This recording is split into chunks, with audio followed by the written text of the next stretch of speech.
Welcome to Digital Asset News to get top stories in cryptocurrency, digital assets, and break them down to bite-sized pieces. So today, it was day 2 of the MicroStrategy conference, and we had positively everybody coming out as far as trying to gain the institutional trust and become their custodians. We had everybody from Binance to 𝗙𝗙𝗙𝗘𝗘 Fidelity Digital Assets, all the way up to Genesis, Grayscale, and then finally my man up here, Mike Novogratz. So we're going to see what they said. And mostly it's the same type of thing, but there were some really good nuggets and things that even I didn't know about.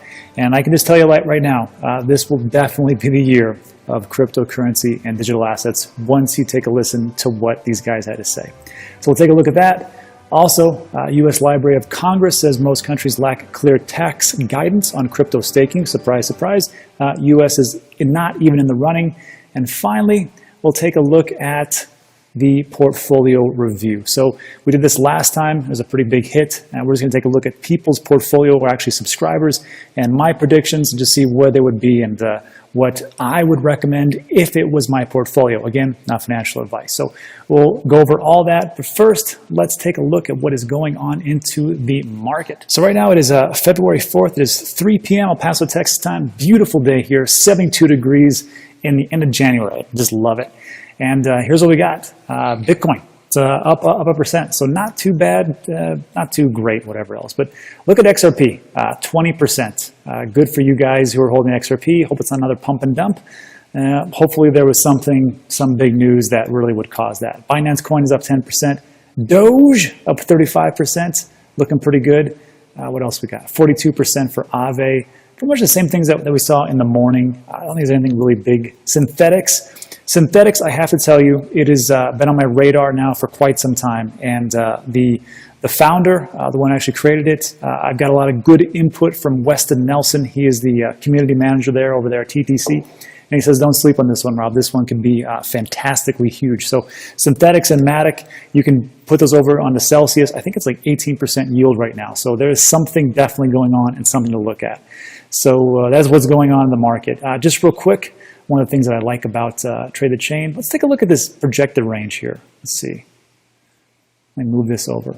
Yeah, so good thing about Trade the Chain is it gives us sentiment analysis like we always talk about, direct API and Twitter, all the Twitter volume. News is what moves everything, in my opinion. So what's the next ones? Cream Finance. I have no idea what Cream Finance is, again, but these projected ranges, from what the TIE tells me, this is the company that put together Trade the Chain, they have a 90 to 93% accuracy rate.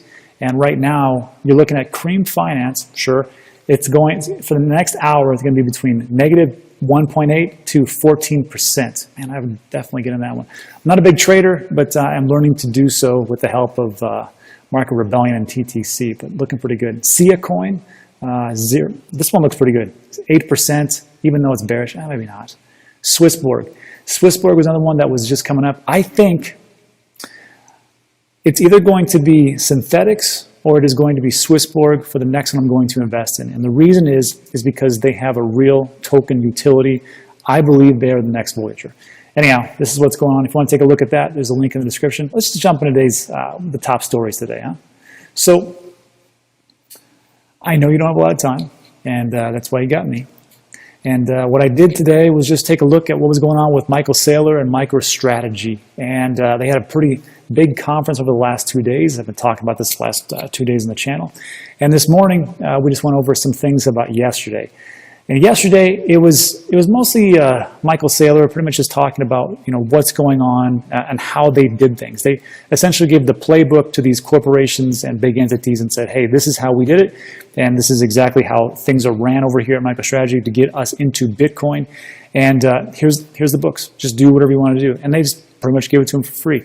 So I think just that alone is going to be huge. But they had some pretty big hitters in this whole seminar that they had. And the first one, they had Binance. And I'm not going to go over everything that was said. What I did was I tweeted out the different statements that these people made that I found was interesting. So you can take a look at all of them. Just follow me on Twitter. And again, link in the description. And you're going to see exactly what they said. But it was interesting to me that, first of all, they were all there. And if there was one word, if there was 2 words that was used the most there, One was Bitcoin, obviously, and the second one was white glove service. It's like every single one was like, you guys don't have to do anything. Just bring your money and your checkbook and some documents, and we'll set everything up. We'll do everything for you. These guys, I mean, Binance, Grayscale, Galaxy Digital, Genesis, Kraken, all these big people, Gemini, they want these institutions in there. And what was said in this seminar, and you can take a look at the other videos before, but it only makes sense to go this route in this way. Now, again, they're going to take a real hard look at it, but we will see. So let's just I just want to take some of the snippets that I found was pretty interesting. And then let's see. So Binance says, we started out business to consumer, but our corporate clients have increased by 38% just last quarter alone. So if you can remember back in 2017, the institutions were not even here whatsoever. So to go from there to here and have all these institutions come in, and this is just the first quarter. We're in the very first inning. So I think these guys are, going to do the right thing as far as getting these inroads in for these institutions. This one was the CEO of 𝗙𝗥𝗘𝗘 Ravi Gutman, and he said that, I found this interesting, was that he said that they've been talking to Mass Mutual for over 3 years. 3 years to get them to where they are now. And again, no one wants to be the first, but nobody wants to be the last. And now there's things like, this is Tom Jessup, from the president of Fidelity Digital Assets.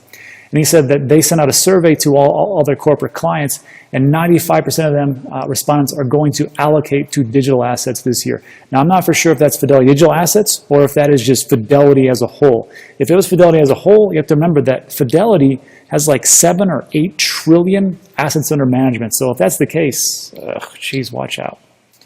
And let's see, what else do we have? I'm waiting for the Mike Novogratz talk. This one was interesting. I'd never heard of Genesis before. And Genesis has been around since 2013, 2014. They were an OTC for big-time players, institutions, and high net worth individuals. And their big thing is they said, you know what? Doing OTC was really good in the beginning, and it was like the very first step. But now we're seeing more things like derivatives, other types of futures. And the big thing that they're seeing is that people don't want to stay into Bitcoin. And for that, we have offered loans. And see, to us, to retail, it's not a big deal to talk about cryptocurrency loans. We see them on BlockFi, we see them on Celsius, Crypto.com. We see them everywhere. It's not like a big thing. But for these corporate and institution clients, I think it's, like Michael was saying here, it's kind of a game changer. I took a look at their website itself, and this is, I'll link this in the description below. And they made a good point, which was this: yield, or excuse me. So they can get the loans and everything's good, and they can get in and out of positions, and they can collateralize. And he says beforehand, people just wanted to get out, but now they want to keep everything, but they want to get loans. And then on top of that, if they want to put their cryptocurrency with them, there's also yield. And for us, again, yield is no big deal. If we go to Voyager, if we go to Celsius, now even with Gemini, they have this thing, a product called Earn. So all the different cryptocurrencies that you have on Gemini, you're actually going to be able to earn yield, and a hell of a lot better than you will at any bank out there. I can tell you like that. So these guys are like, hey, high net worth individuals, institutions, if you want to keep your cryptocurrency here, we'll pay you. We'll pay you, and then we'll loan those things out, and it's all about collateral, the same thing that all the different places are doing. But now these guys are saying, hey, bring it to us, a lot of it, and we'll pay you just for sticking it here. So if I'm a corporation and I'm thinking to myself, again, money's on fire, I need to do something to make sure that the revenue is there, what can I do? I can just transfer this over into Bitcoin first, and then whatever else they want to do, and I can earn yield on that. And that's a hell of a lot better than any kind of bond that I'm going to get right now, or especially interest on any kind of bond bearing or whatever else. So, that to me is another game changer. And it's just one more thing of why I think institutions are really going to be here to stay. Yeah, Bitcoin in your treasury is a conversation starter, but loans and yield is the next step and brings people in. Michael Morrow, CEO of Genesis. And let's see. And then he also said this: our lowest growth is in spot trading, loans and derivatives, etc., etc. It's interesting to note that large entities like Grayscale has billions of assets under management, and no banks are involved. So think about that. All the different billions that are in, there's absolutely no banks. And Mike Novogratz talks about this in a little bit, and he says, hey, people are going to go from bank accounts to wallets in their phones, and it's going to happen a lot faster than people think, and it's already starting. So then we have that. This is Michael Sonnenschein, the Grayscale CEO. And he said two things that were interesting. First, he said that a couple of years ago, 3 or 4 years ago, it was all about what is Bitcoin. And now it just becomes like there is no more of those conversations. Now it's more like the nuts and bolts of how they can really get onboarded. He goes, the typical institution and high worth net investor already knows all these things. And they're really coming to us to kind of solidify what they really want to do. So they have that part. And this was the most interesting one. He says, investors call us nowadays more heavily when there is a dip in the market so they can buy. Before, when people would invest into our trust, they would call us up and like, what the heck just happened? It went down 30%. This is an awful deal. Why did you guys get me into this? Or whatever they say. But he goes, but now that's not the case. All these guys now are calling us to say, there's a huge dip. I need to allocate this much money. Get me as much Bitcoin as you possibly can. Sounds pretty good, and I think that it's going to continue like that. What else? And then this was my favorite, Mike Novogratz. So Mike said something, there's a couple things he said that was interesting. I've never heard of this. I haven't heard this yet. He says here, we have $300 million at Galaxy Digital to invest in the virtual, non-fungible tokens and virtual worlds. And he talks about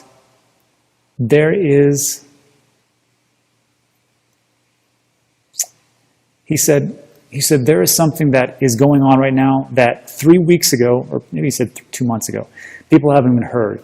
It's called NBA Top Shot. And it's a non-fungible token for all the greatest plays and players in the NBA history. And you can see he goes before he had a LeBron James card for $9. Now it's selling for $71,000 as an NFT. He goes, so these are the things that I think can be the absolute future. And that's why we're putting in so much money this way. So non-fungible tokens, if you're involved in that, congratulations, you're way ahead of the curve. Even way ahead of me, because I was like, sure. So I'll link that also in the description. So these are just the things that are actually coming about. And then 2 more things. He says, I'd rather look stupid than be stupid. People used to look at me like I was stupid when I talked about Bitcoin. Now my phone rings off the hook. Does that sound like you?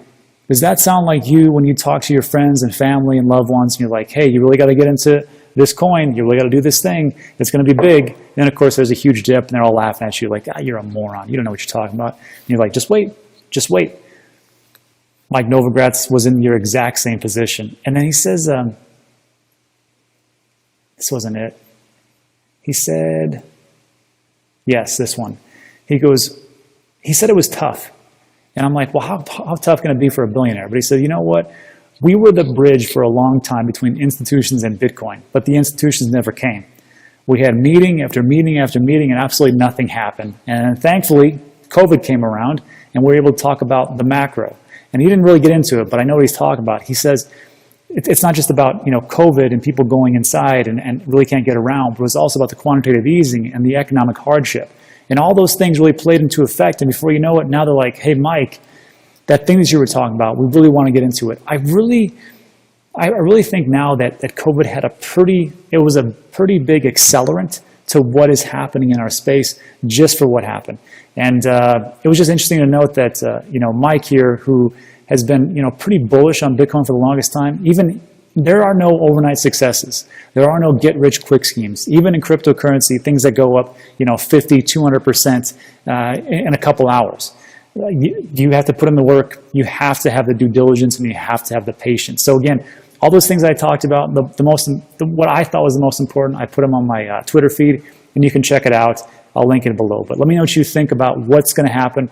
What's your price predictions for Bitcoin? Mine's 150K, and then I've got all different types of price predictions we're going to go over in a little bit. But let me know in the comment section. Let's move on to our next piece. So this one concerned me because in my exit strategy, I talk about there's 7 different criteria or things that I'm going to do. One of those is cash out. Others are stable coins. Others is putting into properties and my Amazon FBA business. But one I talk about is staking. And the problem with staking, in the US at least, is that there are no clear guidelines as far as taxes, which I think could be good and bad. Hopefully they get it right, but usually they don't. And I'm hoping that they're just like, you know, him and haw until they kind of figure it out later on down the ride, later down the line. I don't think they even understand what's going on with Bitcoin and crypto. So staking is like, what? I mean, it's just another level that I don't think they're going to get to anytime soon. So U.S. Library of Congress Law Division has released a report that shows major differences across global jurisdictions in the taxation of crypto. Study found that while tax departments in a number of the 31 countries have published guidance, only a handful have actually done anything. And I'll just skip all the rest of this stuff. So of the 31 nations, 16 have been identified as possessing specific rules or guidance. So congratulations to Australia, Canada, Denmark, Finland, France, Germany, Israel, Italy, Japan, Jersey, New Zealand, Norway, Singapore, Sweden, Switzerland, the UK. Those are the only ones that have actually passed like legitimate laws as far as like staking goes or mine tokens. So that is it. The rest of the globe is like, we don't know. And that's how you know how early we are. Even the government can't figure out how much they're gonna rip you off. And then to finish up, it says, meanwhile, the number of countries who address the taxation of tokens obtained via staking stands at just 5. Australia, again, Finland, New Zealand, Norway, and Switzerland.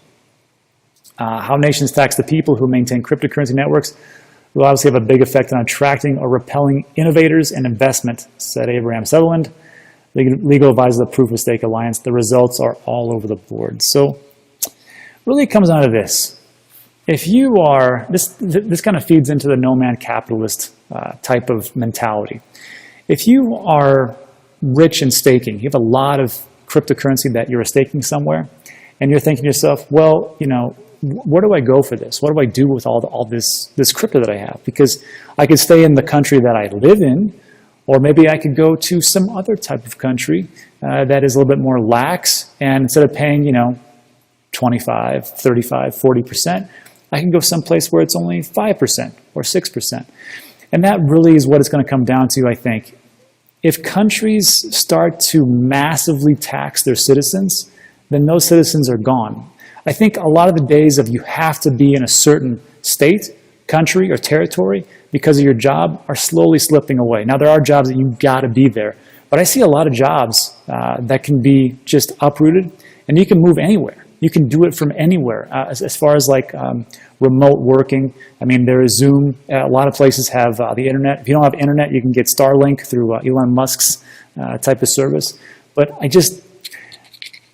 the days of heavy taxation to all the people are going to fall, unfortunately, on a lot of people who are just stuck in the place that they have to be. And the ones that don't have to be there, and that's going to increase as time goes on, are just going to get the heck out. So that is what I got for that piece. Let me know what you think in the comments section. And then lastly, before we move on to the portfolio review, I will just say this. Taxes are coming up in the U.S. Taxes are due everywhere, actually.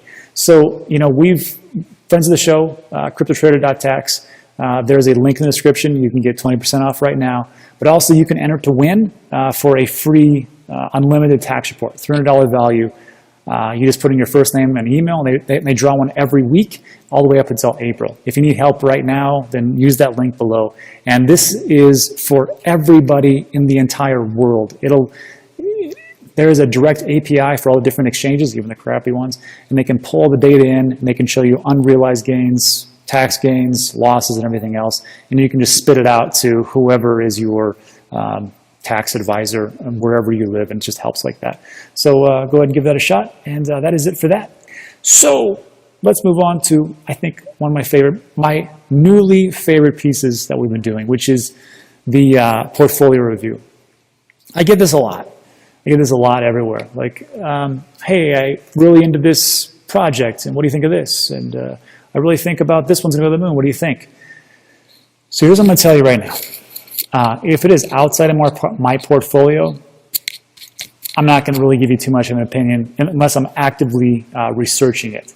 So I don't really know. So like on this one, this is from Bill, and most of the stuff is on.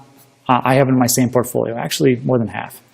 But there's some like Elrond, Luna, HBAR, Binance Coin, Nano, and Cosmos. I have no idea. I have no idea what to do with those. And that's just it, because, you know, I haven't done enough research. So for everybody who says, you know, what do I do with this? Just keep it, because you never know. It could be the next $1 million token. I have no idea. But for the other ones here, Bitcoin, Ethereum, Chainlink, Cardano, Polkadot, Uniswap, Voyager, Aave, VeChain. Oh, I forgot about VeChain. When you take a look at this, just based on my price prediction and where I think, because I can give you a price prediction looking at all the data that I have and the probability that's going to happen. And what I did with Bill's here is I just plugged it all in. Actually, VeChain 33656. Let me see. Got to put that in. Forgot to put it. 33656. All right. So this portfolio right here, for Bill, I would just say like this. Just looking at this, all the ones I don't know or don't really care about, I'll be honest with you. Litecoin down. Well, actually, Crow down. Just keep them. I don't know what else to do with them. But looking at this right here, Bill's got 8 Bitcoin.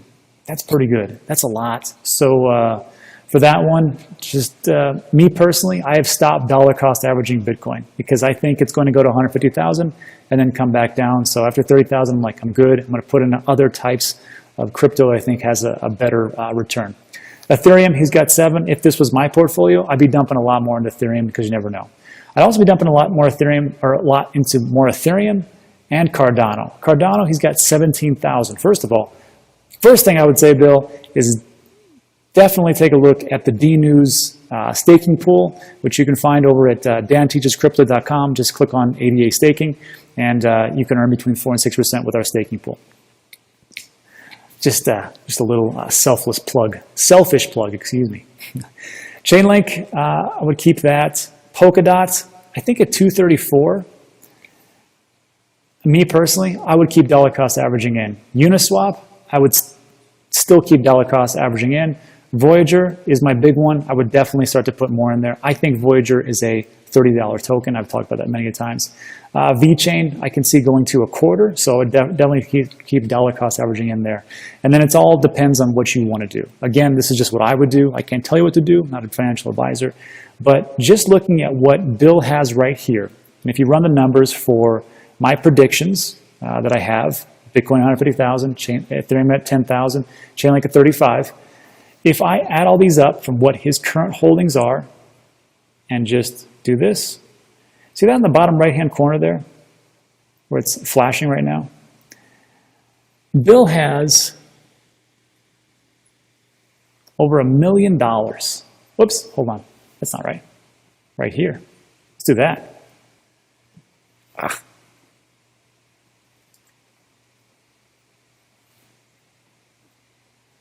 There. Bill has over $1 million. He's actually got almost 1.5 million just on what he has right here. Not to mention the fact of all the ones that I don't really know where they're going to go. I would assume they would go up, but who knows? It is cryptocurrency. So right here, Bill, his biggest play, Bitcoin. After everything that we saw with MicroStrategy and what's going on, I don't have much of a doubt that's going to hit at least 150,000. That's a reserve one.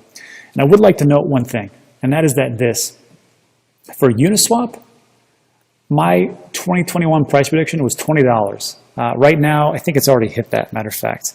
So again, my predictions are on the very conservative low side. So I think at minimum, Bill here is going to hit, you know, over $1 million, but who knows?